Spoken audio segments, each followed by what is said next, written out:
नमस्कार दोस्तों। हमने पिछले एक वीडियो में पढ़ा था आवेशों की परिभाषा, आवेशों के प्रकार, आवेशों के गुणधर्म।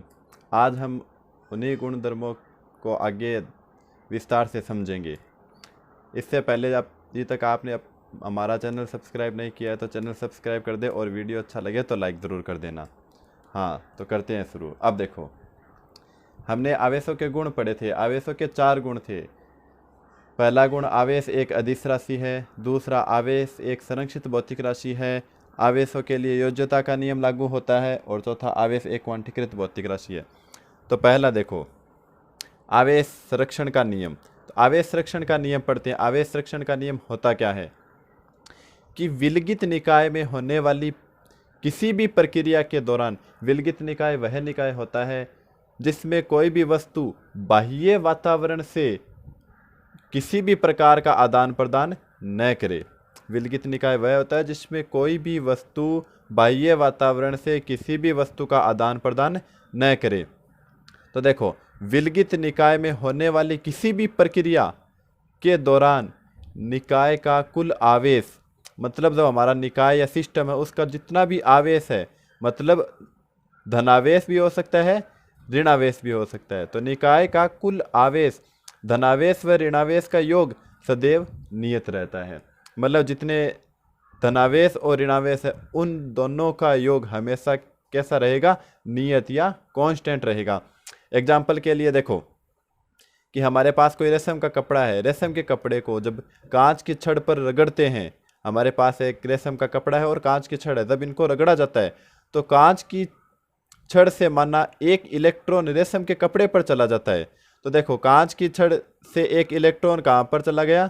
रेशम के कपड़े पर चला गया। मतलब कांच की छड़ से एक इलेक्ट्रॉन की कमी हो गई और रेशम के कपड़े पर एक इलेक्ट्रॉन आ गया, जिससे रेशम के कपड़े पर आवेश का बाहुल्य हो जाता, मतलब रेशम के कपड़े पर आवेश बढ़ जाता है। और कांच की छड़ से आवेश की कमी हो जाती है, क्योंकि आवेश है वो कांच की छड़ से रेशम के कपड़े पर गया है। इस प्रक्रिया में निकाय का कुल आवेश सदैव नियत बना रहता है। जैसे मान लीजिए ये जो आवेश है ये आया है कांच की छड़ से रेशम के कपड़े पर, और ये इलेक्ट्रॉन है, ये कांच की छड़ से निकला है वो इलेक्ट्रॉन है। अब देखो, अब इनका अगर योग करें तो इनका कुल योग कितना हो जाएगा? 0। अर्थात कुल आवेश 0 हो जाता है। एक दूसरा उदाहरण समझते हैं। देखो, हमारे पास एक तत्व है यूरेनियम, जिसका परमाणु क्रमांक 92 और द्रव्यमान 238 है। तो 92 यूरेनियम 238 है। ये एक रेडियो एक्टिव पदार्थ है। जब इसका विघटन होता है, विघटन का मतलब टूटना, जब इसका विघटन होता है, ये टूटता है, तो एक तो बनाता है 90 थ्योरियम 234 और एक बनाता है 2He4। 2He4 होता है हीलियम का नाभिक, मतलब अल्फा कण उत्सर्जित करता है। तो देखो, जब ये 92 यूरेनियम 238 टूटता है, मतलब इसका विघटन होता है, तो ये दो तत्वों में टूट जाता है, एक तो थ्योरियम और दूसरा है हीलियम। तो देखो, 92 यूरेनियम 238 एक रेडियो एक्टिव तत्व है जो अल्फा कण उत्सर्जित करके 90 थ्योरियम 234 का निर्माण करता है, और हीलियम के नाभिक को हम अल्फा कण बोलते हैं। इस प्रक्रिया में निकाय का कुल आवेश सदैव नियत रहता है। मतलब जितना आवेश प्रारंभ में था उतना ही आवेश अंत में होगा, अर्थात दोनों तरफ आवेश का मान समान है। एक और एग्जाम्पल की बात करते हैं। जैसे मान लीजिए हमारे पास नाइट्रोजन है, जिसका परमाणु क्रमांक 7 और द्रव्यमान संख्या 14 है। जब इस नाइट्रोजन तत्व पर अल्फा कण, मतलब हीलियम के नाभिक की बौछार करवाते हैं, तो ये एक अस्थायी तत्व फ्लोरीन के रूप में बनता है, जिसका परमाणु क्रमांक 9 और द्रव्यमान संख्या 18 है। यह अस्थायी होता है, मतलब समय के छोटे से भाग, मतलब क्षण भर में टूट करके 1H1 मतलब प्रोटॉन प्लस ऑक्सीजन के रूप में तत्व बनाता है। 1H1 है, यह प्रोटॉन होता है। तो फ्लोरीन है वो समय के छोटे से भाग में टूट करके प्रोटॉन और ऑक्सीजन के रूप में बदल जाता है। तो देखो, जब नाइट्रोजन पर अल्फा कण की बौछार करवाते हैं तो फ्लोरीन का अस्थायी यौगिक बनता है। तो ये अस्थायी है, मतलब समय के छोटे से भाग में टूट जाता है। जो समय के छोटे से भाग में टूटकर प्रोटॉन को उत्सर्जित करता है, ये हमारा प्रोटॉन है 1H1, और ऑक्सीजन का समस्थानिक बनाता है। ऑक्सीजन का क्या बनाता है? समस्थानिक। इस प्रक्रिया में भी निकाय का कुल आवेश नियत रहता है, मतलब जितना आवेश प्रारंभ में था उतना ही आवेश अंत में मिलेगा। अब एक विशेष बात पढ़ते हैं, नोट में देखो, हमारे पास एक इलेक्ट्रॉन है और एक दूसरा पॉजिट्रॉन है।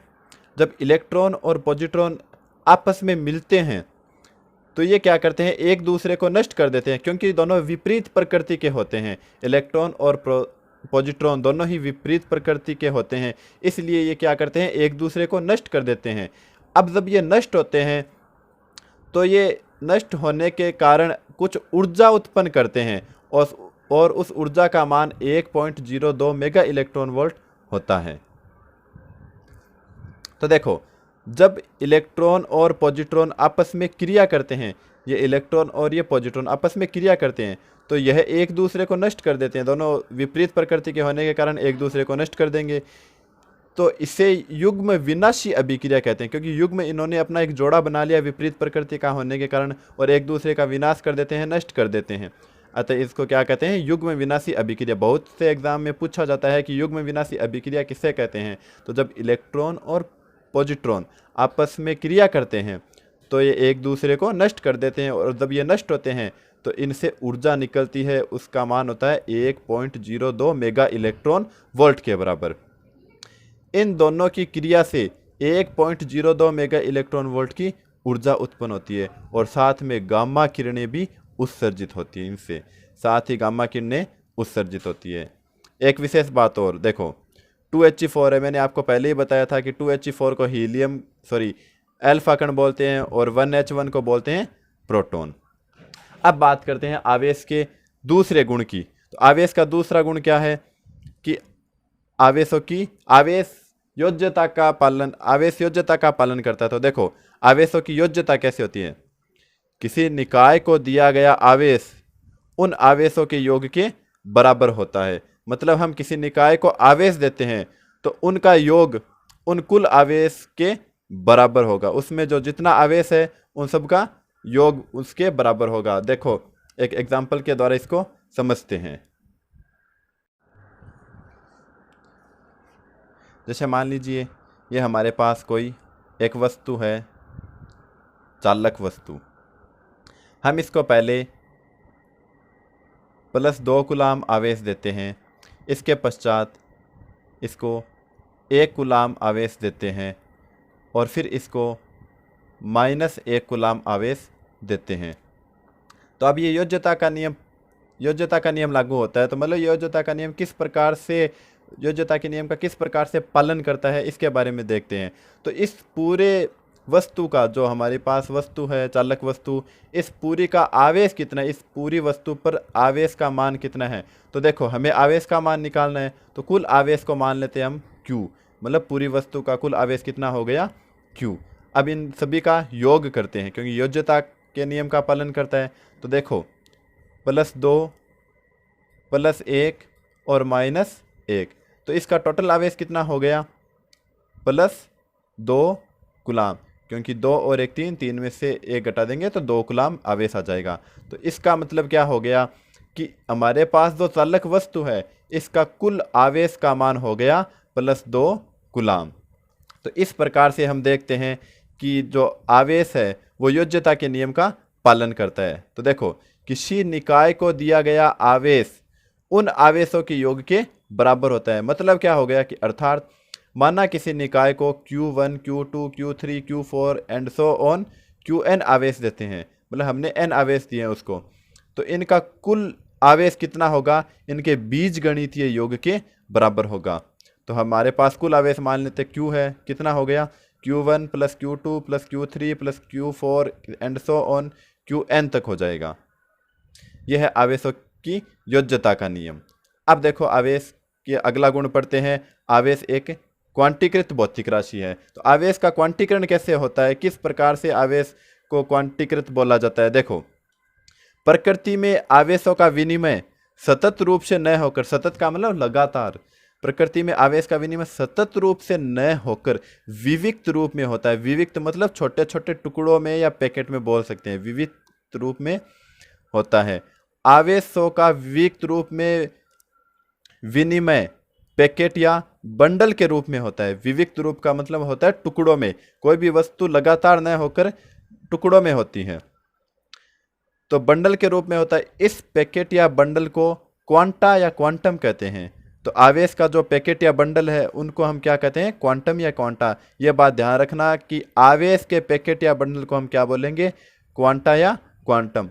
और आवेश का क्वांटा या क्वांटम के रूप में पाया जाना क्या कहलाता है, क्वांटीकरण या क्वांटनीकरण भी कहते हैं इसे। आवेश का क्वांटा या क्वांटम के रूप में पाया जाना क्वांटीकरण या क्वांटनीकरण भी कहते हैं। तो इसके लिए एक फॉर्मूला होता है, Q = +- NE, जहाँ पर N तो है प्राकृत संख्या और E है इलेक्ट्रॉन।